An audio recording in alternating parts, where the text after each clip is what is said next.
Ela foi morar no barraco que ninguém queria e achou algo que mudou sua vida para sempre. Você consegue imaginar ser tão desesperada que aceita viver num lugar que todos dizem ser amaldiçoado? Parece impossível, mas essa história aconteceu de verdade no interior do Brasil, em 1847. Antes de continuar, já se inscreve no canal e deixa seu like, porque o final dessa história vai te surpreender de um jeito que você nunca imaginou. O que essa mulher encontrou naquele barraco abandonado mudou não só o destino dela, mas de toda uma comunidade. E me conta aqui nos comentários, de que cidade você está assistindo essa história? Vou adorar saber até onde essas histórias emocionantes estão chegando. A chuva caía forte naquela tarde de maio de 1847 em São Miguel do Cerrado, uma pequena vila perdida entre as montanhas de Minas Gerais. As ruas de terra batida haviam se transformado em rios de lama, e o vento gelado varria as janelas das casas de pau a pique, como se quisesse arrancá-las dos gonzos. Isabel Mendes da Silva caminhava devagar pela estrada enlameada, carregando nos braços seu filho caçula de apenas 2 anos. Ao seu lado, segurando firme na barra do vestido encharcado da mãe, vinha Antônio, um menino de 6 anos, com os olhos grandes e assustados.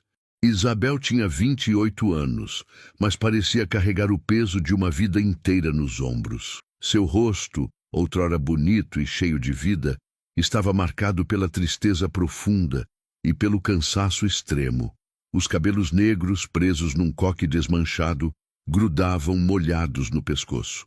O vestido simples de algodão, já remendado em vários lugares, estava encharcado e pesado.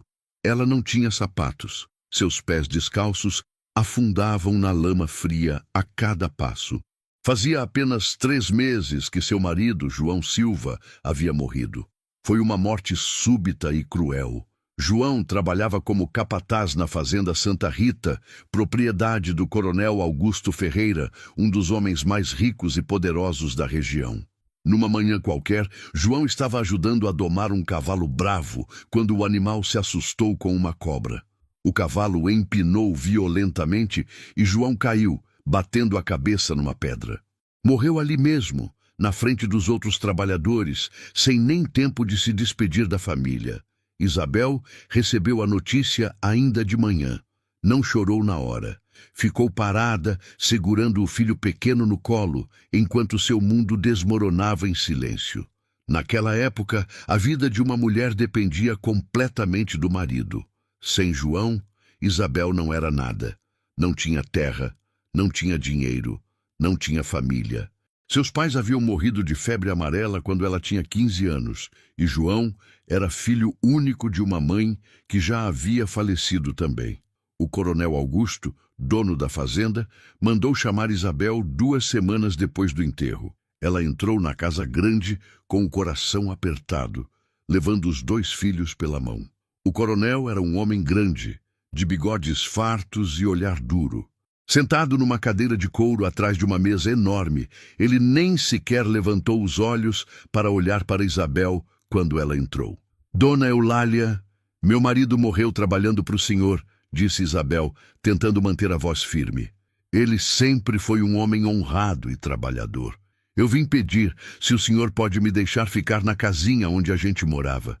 Eu posso trabalhar na cozinha, lavar roupa, qualquer coisa. Só preciso de um teto para criar meus filhos. O coronel finalmente ergueu os olhos. Sua expressão era fria como gelo. Isabel, o João era um bom trabalhador, isso eu não nego, mas a casinha que vocês moravam é da fazenda. Eu já tenho outro capataz chegando semana que vem com a família dele. Eles vão precisar da casa. Isabel sentiu as pernas fraquejarem. Mas, coronel, eu não tenho para onde ir. Meus filhos são pequenos, só preciso de um tempo até eu me ajeitar. O coronel suspirou com impaciência. Eu não sou dono de orfanato, mulher. Você tem até o fim da semana para desocupar a casa. E olhe, eu tô sendo generoso. Podia ter te botado para fora no dia do enterro mesmo. Isabel ainda tentou argumentar, Mas o coronel já havia voltado a atenção para os papéis sobre a mesa. A conversa estava encerrada. Ela saiu dali com os filhos, sentindo um vazio no peito que parecia um buraco sem fundo. Nos dias seguintes, Isabel bateu na porta de todas as casas da vila, procurando trabalho e um lugar para morar. Mas ninguém quis ajudar. As famílias já eram grandes, o dinheiro era pouco, e uma viúva com 2 filhos pequenos era vista como um fardo pesado demais para carregar. Algumas mulheres até demonstraram pena, mas fecharam a porta na cara dela com desculpas prontas. Foi então que Isabel ouviu falar do barraco. Dona Mercedes, uma lavadeira idosa que morava sozinha numa casinha nos fundos da igreja, foi quem contou. Isabel havia ido até lá implorar por trabalho, oferecendo-se para ajudar com qualquer coisa em troca de comida. Minha filha, eu mal tenho para mim mesma, disse Dona Mercedes, com os olhos cheios de pena. Mas olha, tem um lugar onde você pode ficar. É um barraco velho, lá pro lado da saída da vila, perto da mata. Tá abandonado faz uns 5 anos. Isabel sentiu uma pontinha de esperança. E por que tá abandonado? Tem dono? Dona Mercedes fez um sinal da cruz. Tem não, minha filha. O homem que morava lá era o Sebastião, um português solitário que ninguém conhecia direito. Dizem que ele era muito estranho, vivia trancado lá dentro, não falava com ninguém. Um dia, o povo começou a ouvir uns gritos vindos de lá. Quando foram ver, o Sebastião tinha sumido. Simplesmente desapareceu, deixou tudo para trás. Desde então, ninguém quis morar lá. Dizem que o lugar é assombrado, que tem espíritos ruins. Isabel engoliu seco. Mas tem um teto? Tem parede? Tem sim. Tá bem maltratado, mas tem. Olha, Isabel, eu não aconselho não. Aquele lugar tem fama ruim. Mas você tá sem opção, então... Isabel não precisou ouvir mais nada. Naquela mesma tarde, pegou os poucos pertences que tinha, colocou tudo num saco de pano, pegou as crianças pela mão e seguiu na direção que Dona Mercedes havia indicado. O barraco ficava no fim de uma trilha estreita, cercado por mata fechada de todos os lados. Era uma construção baixa e torta, feita de pau a pique e barro, com um telhado de sapé todo esburacado. A porta de madeira estava pendurada por apenas uma dobradiça, e as frestas entre as tábuas das paredes eram tão grandes que dava para ver o interior sombrio lá de fora. Ao redor, o mato havia crescido sem controle, engolindo quase metade da construção. Isabel parou na frente daquele lugar e sentiu um arrepio subir pela espinha. O vento assobiava entre as árvores, fazendo um som estranho e inquietante. Antônio apertou a mão da mãe com mais força. Mamãe, eu tô com medo, sussurrou o menino. Isabel respirou fundo. Não tenha medo, meu filho. É só uma casa velha. Vamos limpar e vai ficar bom. Mas ela própria não acreditava nisso. Empurrando a porta com dificuldade, Isabel entrou no barraco. O cheiro de mofo e umidade era sufocante. O chão era de terra batida, coberto por folhas secas, teias de aranha e fezes de animais. Havia uma janelinha pequena na parede do fundo, mas estava tão suja que quase não deixava a luz entrar. No canto, uma lareira de pedra estava coberta de cinzas antigas. Não havia móveis, apenas alguns pedaços de madeira apodrecida espalhados pelo chão. Isabel colocou o bebê no chão, sobre o saco de pano que serviria de cobertor, e começou a limpar. Trabalhou até a noite cair, varrendo, tirando teias de aranha, juntando galhos secos para fazer fogo. Antônio ajudava como podia, carregando folhas para fora. Quando finalmente conseguiram acender uma fogueira na lareira, a fumaça subiu pelo teto esburacado e o barraco ficou um pouco mais acolhedor. Naquela primeira noite, Isabel não pregou os olhos. Deitada no chão duro, com os 2 filhos dormindo ao seu lado, ela ouvia todos os sons da mata. O vento batendo nas paredes, os grilos cantando, o miado de algum bicho lá fora, e algo mais, algo que parecia passos, ou seria apenas a imaginação. Isabel fechou os olhos com força e rezou. Santa Mãe de Deus, proteja a gente nesse lugar. Proteja meus filhos, me dê força para seguir em frente. Os primeiros dias no barraco foram os mais difíceis da vida de Isabel. Ela acordava antes do sol nascer e ia até a vila vender água que buscava no córrego. Carregava 2 baldes pesados, pendurados numa vara de madeira sobre os ombros, caminhando quilômetros de ida e volta. Ganhava alguns vinténs, o suficiente para comprar um pouco de farinha de milho e feijão. Às vezes, quando tinha sorte, as mulheres da vila davam sobras de comida, mas os vizinhos mais próximos evitavam Isabel.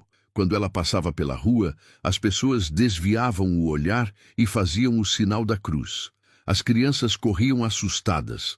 Dona Efigênia, dona da venda que ficava na praça principal, chegou a dizer bem alto para todo mundo ouvir: "Essa mulher foi morar no barraco do português louco. Vai atrair desgraça para a vila inteira, pode anotar."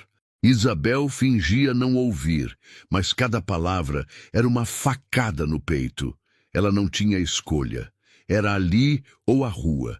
Uma tarde, depois de 2 semanas morando no barraco, Isabel estava tentando consertar o telhado. Havia chovido forte na noite anterior e a água tinha entrado por vários buracos, encharcando tudo. Ela havia conseguido alguns molhos de sapé com um fazendeiro em troca de um dia inteiro de trabalho, lavando roupa, e agora tentava amarrá-los no telhado para cobrir os buracos maiores. Antônio brincava do lado de fora com o irmãozinho, fazendo bonequinhos de barro. Isabel estava concentrada no trabalho quando ouviu um barulho estranho vindo de dentro do barraco. Um rangido seco, como se algo tivesse se quebrado. Desceu rápido da escada improvisada e entrou.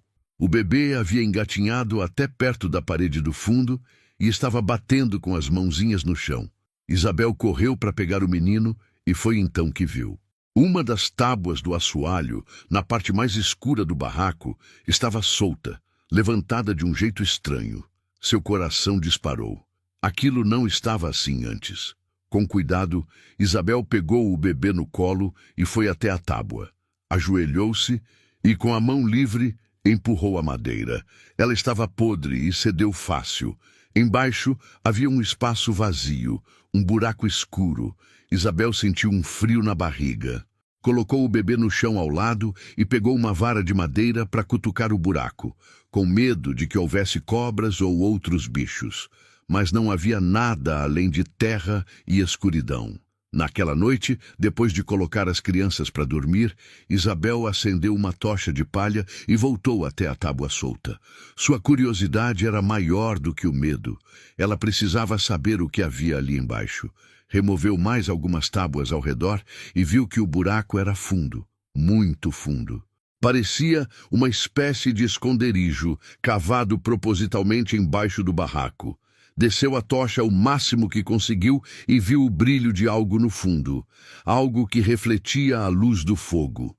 O coração de Isabel bateu mais forte. Com as mãos tremendo, ela amarrou uma corda numa viga do teto e desceu para o buraco. Não era tão fundo quanto parecia. Tinha pouco mais de 1,5 metros. O chão era de terra dura e compactada. E ali, encostado numa das paredes do buraco, estava uma arca de madeira. Isabel puxou a arca com dificuldade. Era pesada, muito pesada. Conseguiu empurrá-la até embaixo da abertura e, depois de muito esforço, içá-la para cima usando a corda. Quando finalmente conseguiu colocar a arca no chão do barraco, Isabel estava exausta, suada e tremendo. Ficou olhando para aquela caixa de madeira escura, coberta de terra, com ferragens enferrujadas nas laterais. Tinha um cadeado velho trancando a tampa. Isabel pegou uma pedra pesada e bateu no cadeado até ele se partir. Então, respirando fundo, abriu a arca. O que viu dentro a deixou sem ar. Moedas, dezenas, centenas de moedas de ouro, empilhadas em saquinhos de pano. Joias, colares de ouro com pedras coloridas, brincos trabalhados, anéis grossos e mais, papéis amarelados, documentos escritos à mão com letra miúda e, por cima de tudo, um livro de capa de couro gasto. Isabel pegou uma das moedas com as mãos tremendo. Era pesada, dourada, com uma coroa gravada de um lado e uma cruz do outro. Moedas de ouro português, antigas, valiosas. Ela olhou ao redor, como se esperasse que alguém aparecesse, mas estava sozinha. Suas crianças dormiam do outro lado do barraco, alheias a tudo. Isabel pegou o livro de capa de couro e abriu com cuidado. Era um diário. As páginas estavam amareladas e manchadas, mas a escrita ainda era legível. Na primeira página estava escrito: Diário de Sebastião Rodrigues Coimbra, ano de Nosso Senhor de 1838. Isabel começou a ler. E quanto mais lia, mais seu sangue gelava. Sebastião Rodrigues Coimbra era português, isso ela já sabia. Mas o que ela não sabia era que ele havia sido um contrabandista. O diário contava em detalhes como Sebastião e um grupo de outros homens faziam contrabando de ouro roubado das Minas Reais, desviando carregamentos e vendendo para atravessadores no Rio de Janeiro. Eles haviam acumulado uma fortuna ao longo de anos, mas então veio a traição. Numa entrada datada de março de 1842, Sebastião escrevia com letra nervosa: Eles querem minha parte. Joaquim e Teodoro vieram aqui hoje exigindo que eu dividisse o ouro. Disseram que eu peguei mais do que me cabia. Ameaçaram me matar se eu não entregasse. Mas esse ouro é meu. Eu arrisquei minha vida por ele. Vou esconder tudo. Eles nunca vão encontrar. As entradas seguintes eram cada vez mais paranoicas e desesperadas. Sebastião escrevia sobre ouvir barulhos à noite, sobre ver sombras na mata, sobre ter certeza de que seus antigos companheiros estavam à espreita, esperando o momento certo para atacar. A última entrada era de abril de 1842. Estava escrita com letra trêmula e manchada de algo que parecia sangue. Eles estão aqui. Ouvi os cavalos, vão me matar, mas não vão encontrar o ouro. Escondi tudo embaixo do chão. Que Deus tenha piedade da minha alma, e que qualquer desgraçado que tocar neste ouro pague com a própria vida. Este ouro está marcado com sangue, está amaldiçoado. Isabel largou o diário como se ele queimasse em suas mãos. Ficou ali parada, no escuro do barraco, ouvindo apenas sua própria respiração ofegante e o crepitar da tocha que já começava a se apagar. Um tesouro. Ela havia encontrado um tesouro. Ouro suficiente para mudar sua vida inteira, para nunca mais passar fome, para dar uma vida boa para os filhos. Para sair daquele lugar horrível e ter uma casa de verdade, com paredes firmes e comida na mesa. Mas o tesouro tinha sangue, tinha uma maldição. Isabel fechou a arca com força e a empurrou para debaixo de umas tábuas velhas no canto mais escuro do barraco. Não ia mexer naquilo, não podia. Era dinheiro sujo, dinheiro amaldiçoado. Mas naquela noite, enquanto tentava dormir, sua mente não parava. Os pensamentos se atropelavam. O bebê tinha tosido o dia inteiro. Precisava de remédio. Antônio estava com fome, sempre com fome, e ela não tinha nada para dar além de um pouco de farinha com água. No dia seguinte, ia ter que caminhar 6 quilômetros até a fazenda do Major Inácio para lavar roupa, e ia ganhar apenas meia dúzia de ovos pelo dia inteiro de trabalho. E ali, a poucos metros dela, estava uma fortuna que ninguém sabia que existia, uma fortuna que podia salvar seus filhos, mas era amaldiçoada. Durante os dias seguintes, Isabel tentou viver como se nada tivesse acontecido.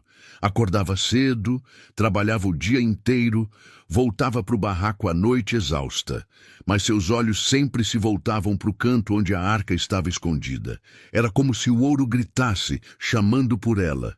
Uma semana depois de encontrar o tesouro, o bebê ficou doente. Começou com uma febre leve, que foi piorando. Em 2 dias, o menino estava queimando, gemendo baixinho, recusando comida. Isabel fez chás de ervas que conhecia, compressas de água fria, rezou todas as orações que sabia. Mas o bebê só piorava. Na madrugada do 3º dia, o menininho teve uma convulsão. Isabel entrou em desespero.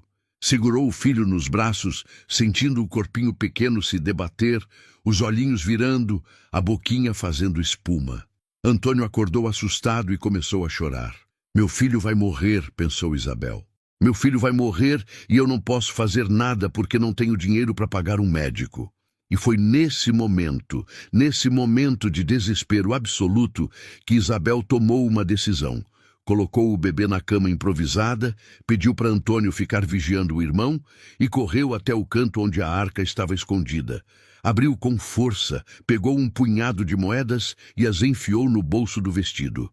Então, pegou o bebê nos braços e saiu correndo pela trilha escura em direção à vila. Eram 4 horas da manhã quando Isabel bateu na porta da casa do Dr. Aníbal, o único médico da região. Bateu com tanta força que acordou a casa inteira.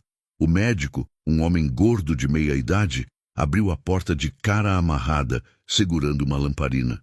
Que barulho é esse, mulher? Sabe que horas são? Doutor, pelo amor de Deus, meu filho está morrendo. Isabel ergueu o bebê, que estava mole e pálido nos braços. O senhor precisa vir. Eu pago. Eu tenho dinheiro. O médico olhou para Isabel com desconfiança. Todo mundo na vila sabia que ela era a viúva miserável que morava no barraco amaldiçoado. De onde uma mulher como ela tiraria dinheiro? Você tem dinheiro? Quanto? Isabel enfiou a mão no bolso e tirou 3 moedas de ouro. Os olhos do médico se arregalaram. De onde você tirou isso? Não importa. Meu filho está morrendo. Por favor.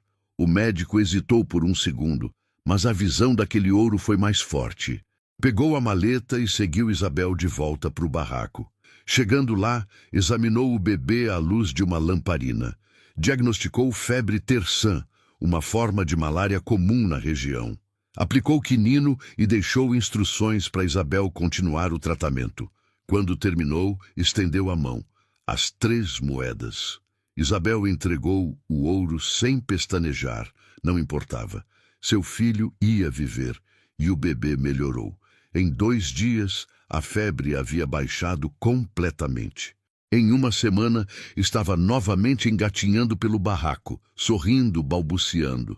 Mas a notícia do ouro se espalhou. O Dr. Aníbal, que não era exatamente um homem discreto, contou na venda da dona Efigênia que a viúva do barraco havia pago com moedas de ouro antigas. Em poucas horas, a vila inteira estava comentando. De onde uma mulher miserável tiraria ouro? Teria ela roubado? Ou seria verdade que o barraco era assombrado e o espírito do português louco havia dado o ouro para ela? As especulações eram infinitas, e Isabel começou a sentir olhares pesados sobre si, olhares de cobiça, olhares de desconfiança, olhares de perigo. 3 dias depois de o bebê melhorar, Isabel estava buscando água no córrego quando 2 homens apareceram na trilha, bloqueando seu caminho. Ela reconheceu um deles. Era Zé Tomé, um sujeito magro e de olhar duro que tinha fama de bêbado e encrenqueiro. O outro era um homem que ela nunca tinha visto, baixo e atarracado, com uma cicatriz no rosto. "Boa tarde, dona Isabel", disse Zé Tomé com um sorriso que não tinha nada de amigável. "Ouvimos dizer que a senhora veio para cima na vida, hein? Pagando médico com ouro." Isabel sentiu o perigo no ar. Colocou os baldes no chão devagar. "Não sei do que o senhor está falando." "Ah, não sabe?" O homem se aproximou. "Escuta aqui. Todo mundo sabe que a senhora mora no barraco do português. E todo mundo sabe que o português tinha dinheiro escondido. A senhora achou o ouro dele, não foi? Não achei nada. Aquelas moedas eram da minha avó. Era tudo que eu tinha guardado." Zé Tomé riu sem alegria. "Sua avó? Que mentira é essa, mulher? Olha, eu não quero confusão. É só você dividir o ouro com a gente, 50%. É justo, não é? Afinal, a gente pode proteger você.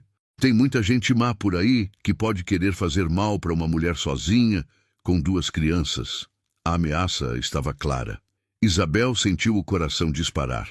"Eu não tenho ouro nenhum. E mesmo que tivesse, não ia dividir com bandido." Foi a coisa errada a dizer. O rosto de Zé Tomé se fechou. Ele deu um passo à frente, ameaçador. "A senhora está cometendo um erro, dona Isabel. Um erro muito grande. Saia da minha frente." O outro homem, o da cicatriz, colocou a mão no cabo da faca que trazia presa no cinto. "Acho melhor você repensar essa sua decisão, mulher. Foi então que uma voz firme cortou o ar. Esses homens estão te incomodando, senhora?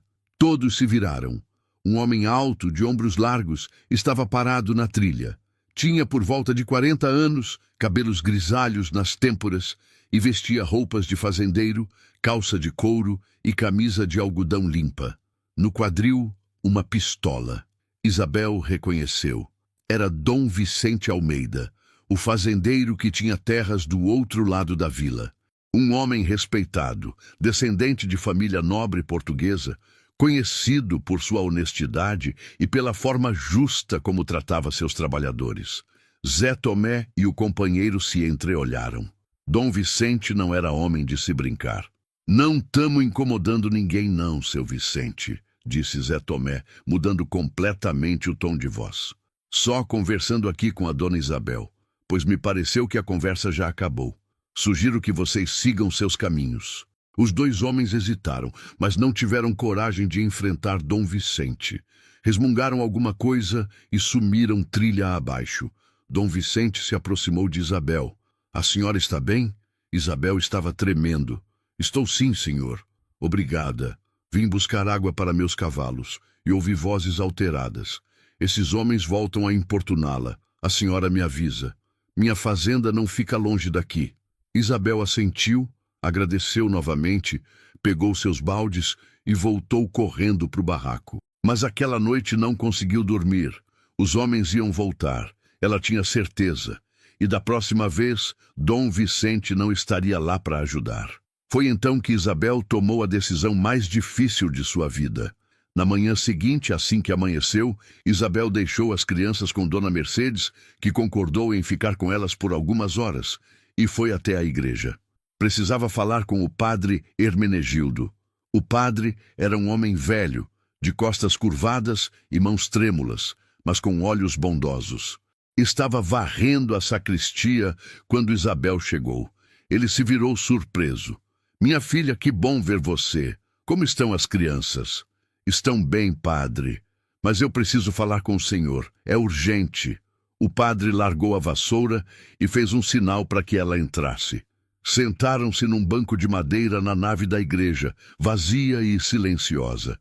Isabel respirou fundo. Padre, eu preciso me confessar, mas não é uma confissão normal. É sobre algo que eu encontrei, algo que pode ser muito perigoso. Então Isabel contou tudo. Falou sobre o barraco, sobre a tábua solta, sobre a arca escondida, sobre o ouro, sobre o diário de Sebastião, sobre a maldição. Falou sobre os homens que a ameaçaram, sobre o medo que sentia. O padre Hermenegildo ouviu tudo em silêncio, seus olhos arregalados. Quando Isabel terminou, ele fez o sinal da cruz. Meu Deus do céu! Minha filha, você está com um fardo pesado demais para carregar sozinha. Eu não sei o que fazer, padre. Esse ouro pode salvar meus filhos. Mas é dinheiro sujo, é amaldiçoado, e agora tem gente perigosa atrás de mim. O padre ficou em silêncio por um longo momento, pensando. Então falou, devagar. Isabel, dinheiro não tem alma. Ouro é ouro. O que torna algo bom ou ruim é o uso que fazemos dele. Esse Sebastião usou o ouro de forma errada. Roubou. Matou, talvez. Por isso, o ouro ficou marcado pelo sangue. Mas você, minha filha, você pode usar esse ouro de forma diferente. Pode transformar algo ruim em algo bom. Como, padre? O velho padre se levantou e começou a caminhar pela igreja. Olha ao seu redor, Isabel. Esta igreja está caindo aos pedaços. O teto tem goteiras. Os bancos estão podres. O sino rachou. Não temos dinheiro para consertar. E tem mais. Há crianças na vila que não têm onde dormir, que passam fome nas ruas. Há doentes que não têm remédio. Há pessoas que precisam de ajuda e nós não temos como ajudar. Isabel começou a entender aonde o padre queria chegar. O senhor está dizendo que eu devia usar o ouro para ajudar essas pessoas? Estou dizendo que você pode quebrar a maldição fazendo o bem com aquilo que foi mal adquirido. Doe parte desse ouro para a igreja. Vamos reconstruir este templo. Vamos criar um orfanato para os meninos de rua, vamos comprar remédios para os doentes, e assim o sangue que marca esse ouro será lavado pela caridade. Isabel sentiu algo se soltar dentro do peito. Era isso. Era exatamente isso que ela precisava ouvir. E quanto a mim e meus filhos, padre, posso guardar uma parte para ter uma vida melhor? O padre colocou a mão no ombro de Isabel. Claro que pode, minha filha. Deus não quer que você continue sofrendo.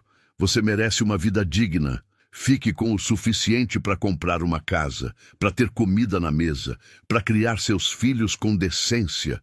Mas não seja gananciosa. Não deixe o ouro corromper seu coração. Isabel deixou a igreja com o coração mais leve do que estava há meses. Tinha um plano agora.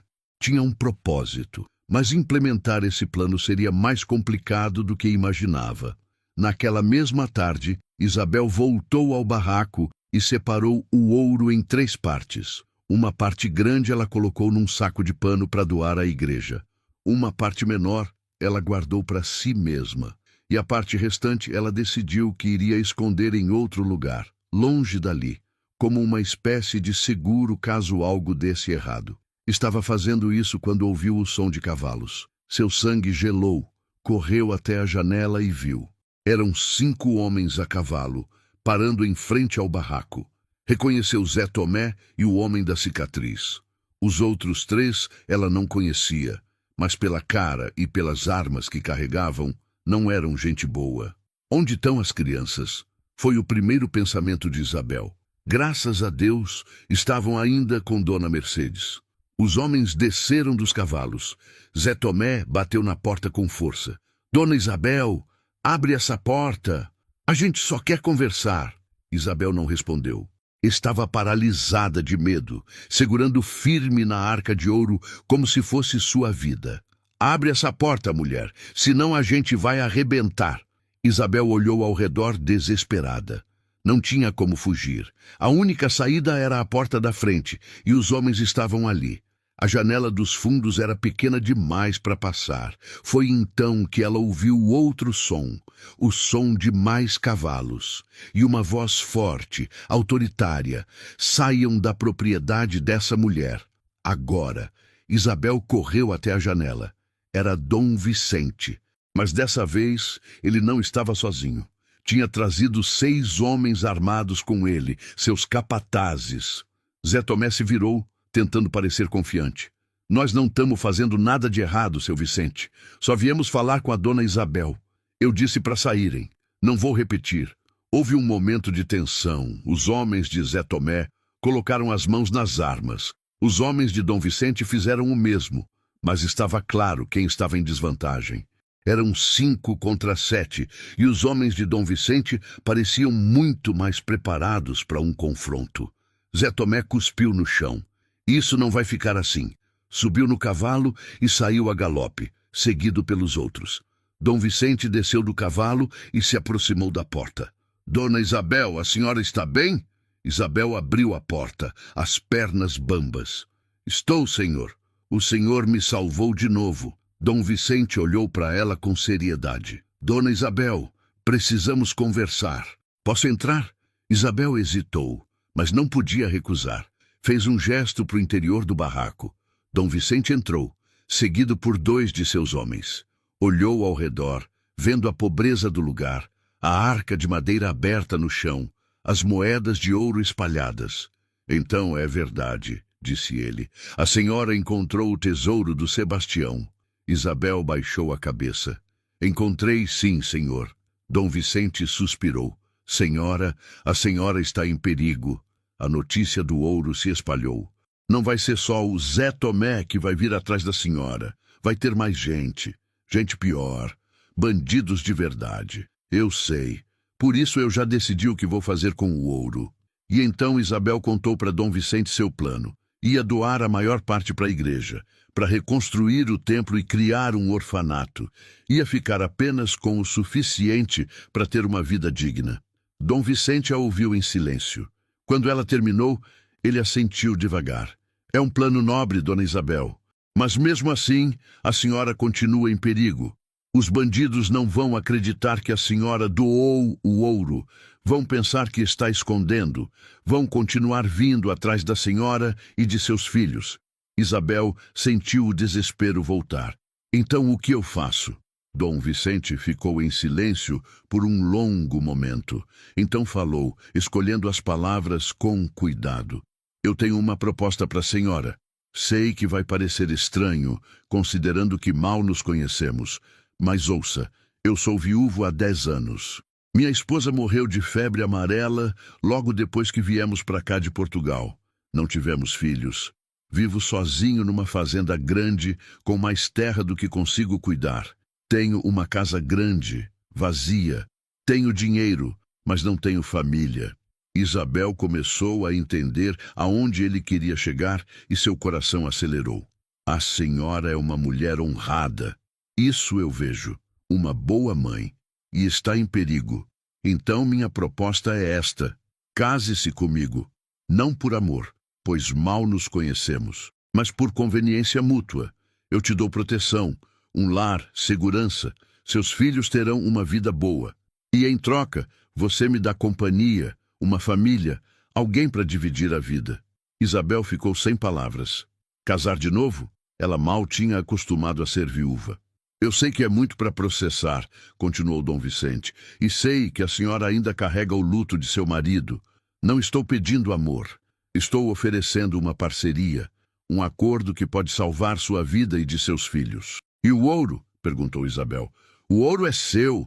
Faça com ele o que achar melhor. Doe para a igreja, como planejou. Use para o bem. Eu não quero nada dele.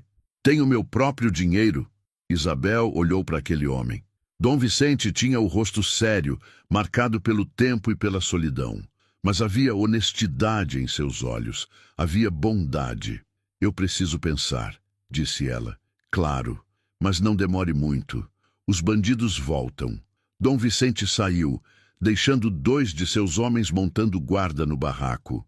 Isabel ficou ali, sentada no chão, segurando o diário de Sebastião. Olhou para a última página, para a maldição escrita com letra trêmula. Que qualquer desgraçado que tocar neste ouro pague com a própria vida. Mas Isabel não ia pagar com a vida. Ia transformar aquele ouro em esperança. 3 dias depois, Isabel aceitou a proposta de Dom Vicente. O casamento foi simples, feito na igreja pelo padre Hermenegildo, com apenas algumas testemunhas presentes. Isabel usava um vestido simples de algodão branco que Dona Mercedes havia emprestado. Antônio e o bebê estavam ao lado da mãe, limpos e com roupas novas que Dom Vicente havia comprado. Quando o padre os declarou marido e mulher, Isabel sentiu um alívio imenso. Não amava Dom Vicente, ainda não, mas respeitava, e sabia que ele ia proteger seus filhos. Mudaram-se para a fazenda de Dom Vicente naquele mesmo dia. A casa era grande, de pedra e cal, com telhado de telhas portuguesas e uma varanda ampla. Tinha móveis de verdade, camas com colchões, uma cozinha com fogão a lenha, uma mesa grande na sala de jantar. Os meninos corriam pela casa extasiados, nunca tinham visto tanta coisa bonita junta.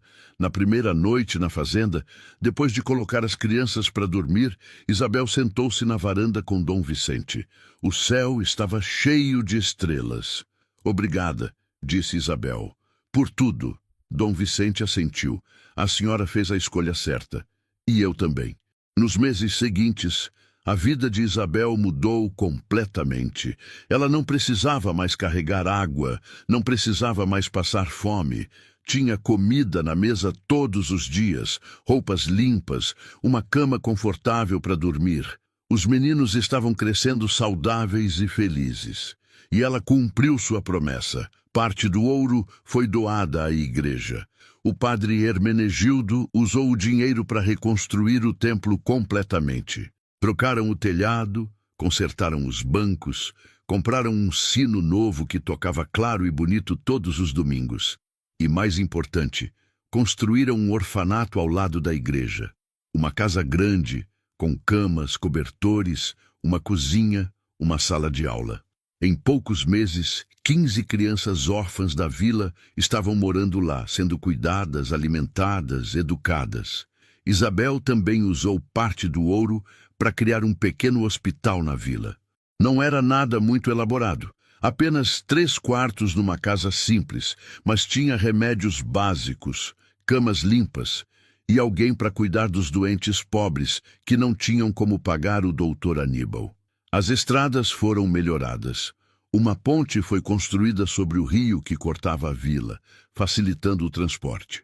Uma escola foi aberta, onde crianças pobres podiam aprender a ler e escrever. A princípio, houve desconfiança. De onde tinha vindo tanto dinheiro? Mas o padre Hermenegildo, sabendo a verdade, explicou apenas que uma alma caridosa havia feito doações anônimas, e as pessoas, vendo o bem que estava sendo feito, pararam de fazer perguntas. Quanto ao barraco amaldiçoado, Dom Vicente mandou demoli-lo completamente. Queimaram a madeira podre, encheram o buraco onde a arca estava escondida e, no lugar, plantaram uma grande cruz de madeira. Não seria mais um lugar de medo. Seria um lugar de lembrança. Um lembrete de que até das coisas mais sombrias pode nascer luz. Zé Tomé e seus comparsas tentaram mais uma vez causar problemas. Invadiram a fazenda de Dom Vicente uma noite, exigindo saber onde estava o resto do ouro. Mas Dom Vicente e seus homens estavam preparados. Houve um confronto. 2 dos bandidos morreram. Zé Tomé e os outros fugiram e nunca mais foram vistos na região. Com o tempo, Isabel e Dom Vicente desenvolveram não apenas respeito um pelo outro, mas afeto genuíno. Não foi um amor fulminante como nos romances, mas algo mais profundo e duradouro. Um companheirismo verdadeiro, uma parceria. Eles se entendiam, se apoiavam, se cuidavam. 2 anos depois do casamento, Isabel engravidou. Deu à luz uma menina, que batizaram de Esperança. O nome não foi por acaso. Os anos passaram. Antônio cresceu forte e trabalhador, ajudando Dom Vicente na fazenda. O filho do meio se tornou um menino esperto e brincalhão. Esperança era a alegria da casa, sempre rindo, sempre correndo pelos campos. Isabel nunca esqueceu de onde veio. Continuou visitando o orfanato toda semana, levando comida, roupas, brinquedos. Sentava-se com as crianças e contava histórias. Ensinava as meninas a costurar. Abraçava os pequenos que choravam de saudade de mães que nunca voltariam. 10 anos depois de encontrar o tesouro, Isabel estava na varanda da fazenda numa tarde ensolarada, observando seus filhos brincarem no quintal. Dom Vicente se aproximou e sentou-se ao lado dela. "No que você está pensando?" perguntou ele. "Estou pensando em como a vida é estranha", respondeu Isabel. "Eu era a mulher mais miserável da vila, viúva, sozinha, sem nada. Fui morar num barraco que ninguém queria. E foi justamente lá, naquele lugar amaldiçoado, que eu encontrei minha salvação. Não foi o ouro que salvou você", disse Dom Vicente. "Foi sua coragem, sua bondade. Você poderia ter ficado com todo aquele ouro para você. Poderia ter fugido. Mas não. Você escolheu fazer o bem, escolheu ajudar os outros." Isabel sorriu. "Talvez, mas às vezes eu ainda penso no Sebastião, o homem que escondeu aquele ouro. Ele morreu sozinho, assassinado provavelmente. E para quê? Por ouro que ele nem conseguiu aproveitar. É um lembrete", disse Dom Vicente. "Um lembrete de que as coisas materiais não valem nada se a gente perde a alma no processo." Naquela noite, Isabel pegou o diário de Sebastião, que havia guardado todos aqueles anos. Leu mais uma vez a última página, a maldição escrita com letra trêmula. Então, levou o diário até a lareira e o jogou no fogo. Ficou observando as chamas consumirem as páginas amareladas, transformando as palavras em cinzas. A maldição estava quebrada, não por magia, não por feitiçaria, mas por escolhas, por bondade, por amor. 15 anos depois de Isabel ter chegado naquele barraco abandonado, São Miguel do Cerrado era uma vila transformada. A igreja era bonita e bem cuidada. O orfanato abrigava 30 crianças. O hospital atendia dezenas de pessoas todo mês. A escola tinha 4 professores. As estradas eram boas. Havia uma ponte forte sobre o rio. Havia comida nas mesas. Havia esperança nos corações. E tudo isso Havia começado com uma mulher desesperada, que aceitou morar no lugar que ninguém queria, com uma tábua de madeira solta, com um tesouro escondido, com uma escolha de fazer o bem em vez do mal. Isabel viveu até os 70 anos. Quando morreu, pacificamente, cercada por filhos, netos e bisnetos, a vila inteira compareceu ao enterro. O padre Hermenegildo, já muito velho, celebrou a missa. Chorou enquanto falava sobre aquela mulher extraordinária que havia transformado uma vila inteira com sua bondade. Na lápide de Isabel, Dom Vicente mandou gravar apenas uma frase simples: ela transformou ouro em esperança. E anos depois, quando as pessoas perguntavam sobre a origem da prosperidade de São Miguel do Cerrado, os mais velhos contavam a história. A história da viúva que foi morar no barraco amaldiçoado. A história do tesouro escondido. A história da maldição que foi quebrada não por magia, mas por amor. E a história sempre terminava da mesma forma. Às vezes, os lugares mais sombrios guardam as maiores bênçãos. Basta ter coragem de procurar. E assim, termina a incrível jornada de Isabel, a viúva que foi morar no barraco que ninguém queria e encontrou muito mais que ouro. Encontrou propósito, coragem e redenção.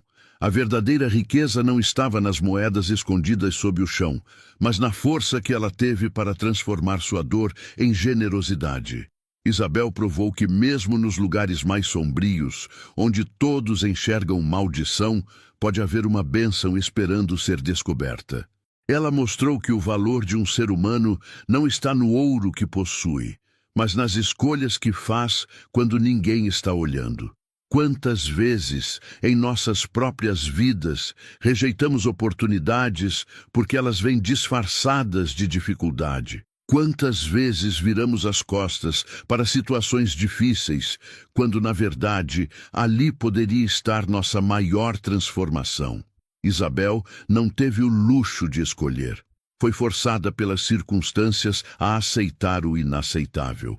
E foi justamente essa rendição ao inevitável que abriu as portas para seu destino. Mas a história de Isabel nos ensina algo ainda mais profundo. O ouro que ela encontrou estava marcado por sangue, roubo e morte. Era dinheiro sujo, amaldiçoado. Muitos, naquela situação, teriam ficado com tudo, justificando que mereciam depois de tanto sofrimento. Mas Isabel entendeu uma verdade fundamental. Não importa como o dinheiro chega até você. O que importa é o que você faz com ele. Ela pegou algo que representava ganância, violência e morte e transformou em vida, esperança e futuro. Pegou a escuridão e fez luz. Pegou a maldição e fez bênção. E ao fazer isso, não apenas mudou sua própria vida, mas transformou uma comunidade inteira. A figura de Dom Vicente também merece nossa reflexão. Ele não era um príncipe encantado dos contos de fada. Era um homem solitário, viúvo, que viu em Isabel não uma donzela em apuros para salvar, mas uma parceira, uma igual, alguém com quem construir uma vida baseada em respeito mútuo. O casamento deles não começou com amor romântico, mas com honestidade. E foi justamente essa base sólida que permitiu que o amor verdadeiro florescesse com o tempo. Hoje, quando olhamos para histórias como a de Isabel, podemos pensar que são apenas contos do passado, mas não são. Em cada cidade, em cada comunidade, há pessoas enfrentando seus próprios barracos amaldiçoados, situações que parecem impossíveis, lugares onde ninguém quer estar, circunstâncias que parecem não ter saída. E é justamente nesses lugares que a transformação acontece. Não nos momentos fáceis, mas nos difíceis. Não quando temos tudo, mas quando não temos nada. É na escuridão que a luz brilha mais forte. É no deserto que a água tem mais valor. É na perda que descobrimos o que realmente importa. Isabel começou sozinha, viúva, sem nada além de 2 filhos e desespero. Terminou cercada de família, com uma comunidade inteira transformada por suas escolhas. Não porque encontrou ouro, mas porque escolheu fazer o bem com aquilo que encontrou, Quantas pessoas têm tesouros escondidos em suas próprias vidas e não sabem? Talentos não desenvolvidos, oportunidades não aproveitadas, forças não reconhecidas. Às vezes, o maior tesouro que temos não está enterrado no chão, mas dentro de nós mesmos. E só descobrimos quando somos forçados a cavar fundo, a ir além do superficial, a enfrentar nossos medos. O barraco de Isabel estava em ruínas, abandonado, evitado por todos. Mas foi exatamente ali que estava a chave para seu futuro. Da mesma forma, muitas vezes são nossas ruínas, nossos lugares quebrados, nossas áreas abandonadas que guardam o segredo para nossa transformação. Não é evitando nossos problemas que crescemos, é enfrentando-os. E a maldição? A maldição de Sebastião não era real no sentido místico, era real no sentido moral. O ouro estava marcado por escolhas erradas, por violência, por ganância. Mas Isabel mostrou que até mesmo as consequências de escolhas ruins podem ser revertidas. Não apagando o passado, mas criando um futuro diferente. Ela não fingiu que o ouro não tinha história. Não ignorou de onde veio, mas também não deixou que essa história definisse o futuro. Usou o passado como combustível para criar algo novo. E nisso reside uma das maiores lições desta história. Não somos prisioneiros do nosso passado, nem do passado das coisas que recebemos. Somos criadores do nosso futuro através das escolhas que fazemos hoje. Agora eu quero saber de você que está assistindo essa história. O que você faria se encontrasse um tesouro escondido? Guardaria tudo para você ou compartilharia com quem precisa? E mais importante, você tem reconhecido os tesouros que já existem na sua vida? Às vezes, o maior tesouro não é ouro, mas família, saúde, oportunidades, amor. Quantas bênçãos nós rejeitamos porque elas vêm embrulhadas em dificuldade? Quantas portas fechamos porque elas não parecem convidativas o suficiente? Isabel nos ensina que às vezes precisamos aceitar o barraco para encontrar o tesouro. Precisamos atravessar o medo para chegar à esperança. Precisamos enfrentar a escuridão para ver a luz. A verdadeira maldição não estava no ouro, estava na ganância, na incapacidade de ver além do material, na escolha de valorizar coisas em vez de pessoas. Sebastião morreu sozinho, assassinado por aqueles em quem confiava, porque escolheu o ouro em vez da humanidade. Isabel viveu cercada de amor e morreu chorando pela vila inteira porque escolheu as pessoas em vez do ouro. Essa é a diferença entre uma vida amaldiçoada e uma vida abençoada. Não o que você tem, mas o que você faz com o que tem. Não onde você está, mas para onde você está indo. Não de onde você veio, mas quem você escolhe se tornar. Se essa história tocou seu coração de alguma forma, se você sentiu algo enquanto ouvia sobre a jornada de Isabel, então ela cumpriu seu propósito.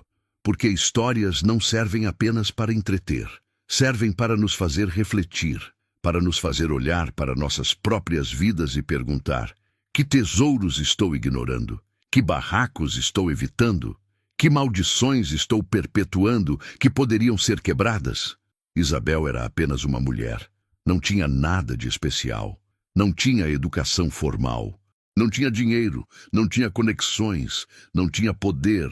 Mas tinha algo que muitos ricos não têm: coragem para fazer o certo mesmo quando era difícil, sabedoria para ver além do imediato, generosidade para compartilhar mesmo quando tinha pouco, e fé para acreditar que o amanhã poderia ser melhor que o hoje.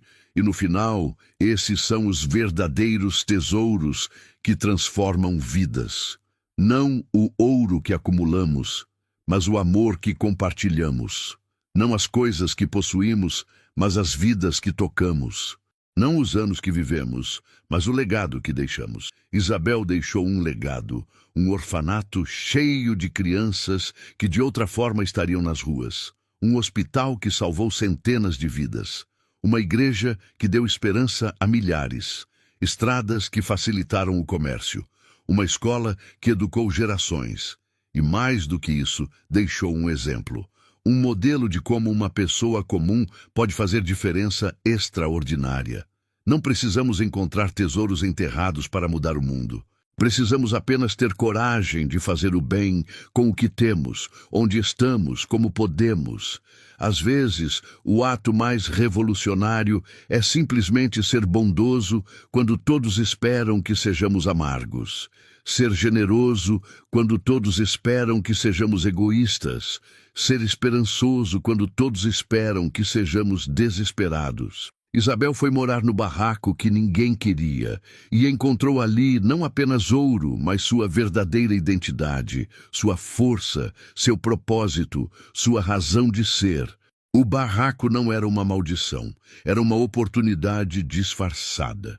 Uma porta que ninguém mais teve coragem de atravessar. E você? Que portas você está evitando? Que barracos você está rejeitando? Que oportunidades você está perdendo porque elas não parecem boas o suficiente à primeira vista? Deixa sua resposta aqui, nos comentários. Me conta, você já passou por alguma situação que parecia terrível no início, mas que depois se revelou uma bênção?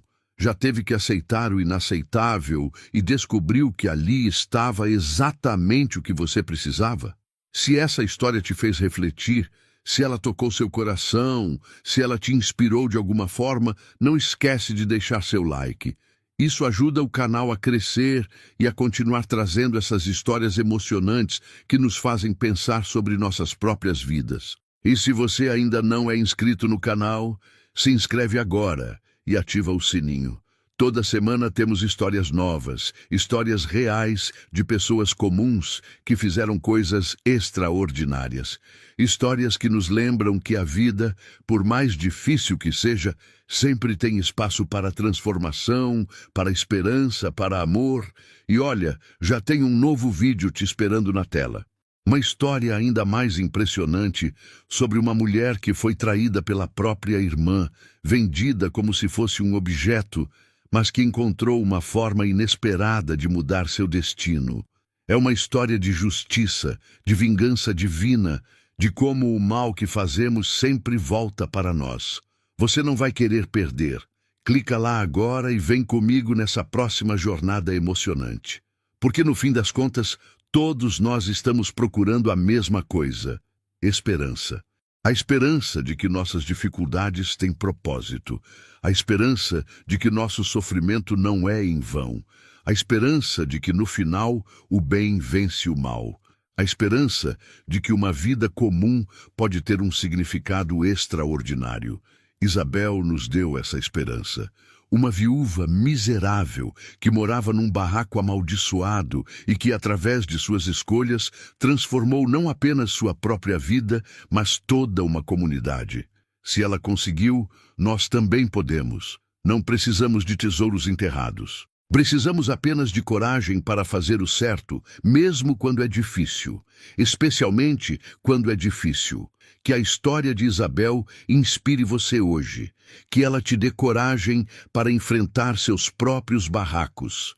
Que ela te lembre de que maldições podem ser quebradas. Que ela te mostre que transformação é sempre possível, não importa quão escuro pareça o lugar onde você está agora. Porque às vezes o lugar que ninguém quer é exatamente onde você precisa estar. O tesouro que você procura pode estar escondido no último lugar onde você pensaria em procurar. E a vida que você sonha pode estar esperando do outro lado do seu maior medo. Obrigado por assistir. Obrigado por estar aqui. Obrigado por fazer parte dessa comunidade que acredita no poder das histórias para transformar corações e mentes. Até a próxima história. E lembre-se sempre: o maior tesouro que você pode encontrar não está enterrado no chão, está dentro de você. Basta ter coragem de cavar fundo o suficiente para descobri-lo. Um abraço e até já.